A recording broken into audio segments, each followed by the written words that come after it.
Yo, welcome to Zoro King of Hell YouTube channel.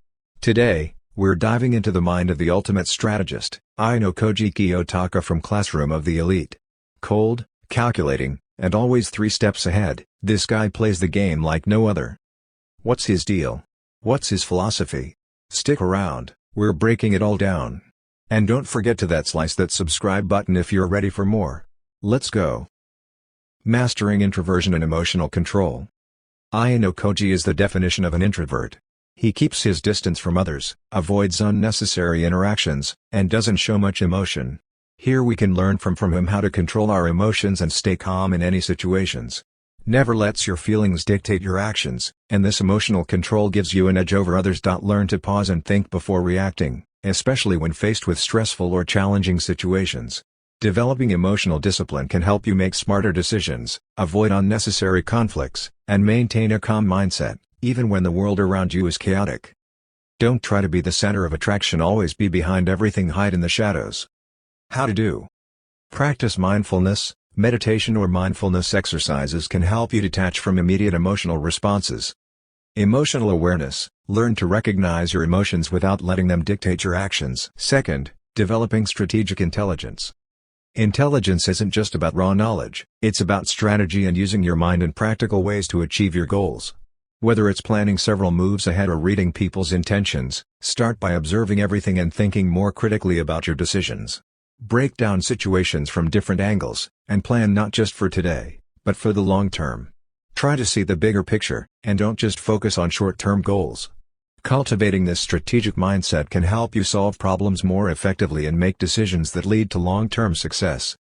How to do? Engage in games like chess, Go, or even strategy-based video games. These will help you think critically, plan moves ahead, and learn how to outthink your opponent. Learning about how great leaders or chess masters think can help you develop a sharp, strategic mind. Commit to lifelong learning. Whether it's reading books, or watching videos, always prioritize acquiring new knowledge. Diversify your learning to expand your intellectual horizons. Sharpen analytical thinking. Work on breaking down problems and analyzing them from different perspectives. 3. Learning to be manipulative. Master manipulating, using your sharp mind to subtly control situations and people around you to achieve desired outcomes without drawing attention to yourself. Start by understanding people, reading situations, learn their strengths, weaknesses, desires, and fears, then uses this information to manipulate them into doing what you want. Always prefer to operate behind the scenes and influence the outcome. This allows us to avoid becoming a target while still controlling situations. We can do this by improving our people skills, knowing when to speak, when to listen, and when to lead others towards a common goal. It's about influencing situations for the better, and to achieve goals or desired outcomes. We can often use others to accomplish our goals without them realizing they're being used. We just need to make sure that they think and believe that they are in control, where we are the actual ones in the control. Always thinking several steps ahead, which allows us to stay 2 or 3 moves ahead of everyone else in the game. Doesn't make decisions impulsively, think like every action is part of a larger plan. How to do it? Study psychology, read books on psychology, human behavior, and cognitive biases. Observe body language. Learn how to read people's nonverbal cues. Observe and listen carefully, understand people's motivations, try to understand the motivations and desires of others.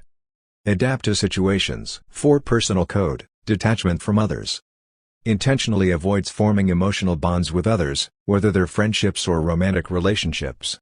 The philosophy is that emotions only serve as distractions, preventing you from achieving your ultimate goals. By staying detached, you will be able to make decisions without being influenced by sentimentality or loyalty. While this approach keeps us emotionally efficient, it can also lead to a lonely existence. While it might help us stay focused, for us, it's a balance.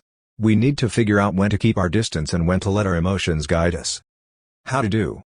Define your own success. Don't let society or others define what success looks like for you. Let go of comparisons. Avoid comparing yourself to others. Pursue personal growth. Instead of seeking approval from others, focus on improving yourself for your own satisfaction. This means prioritizing self-growth over external praise. 5. Survival of the fittest. The most defining rules is the idea of survival of the fittest. It's the truth, only the strongest will rise to the top, and we have to do whatever it takes to be at top. Avoid taking glory sometimes, Being strategic and assertive is necessary for success. The world is a competition, and it is a game. The strong rise and the weak fall. This rule isn't just about physical strength, it's about power dynamics, intellect, and emotional control. What not everything. How to do. Embrace discomfort, seek out situations that challenge you and push you beyond your comfort zone. Stay focused on the goal. When setbacks occur, don't lose sight of your long-term goals. Stay committed to your mission and avoid distractions. Practice self-discipline, make decisions that favor your long-term success. Even when it's hard. To thrive in a survival of the fittest mentality, you need to develop a combination of mental, physical, emotional, and social strength. That's all for today. If you want to be strong like me, don't just sit around, get up, train hard, and push yourself. The path to greatness isn't easy, but if you've got the guts to follow it, you'll get there. Now, don't forget to onigiri that subscribe button and give me a like if you want more. Or don't, either way, I'm moving forward. Stay sharp, and I'll see you next time.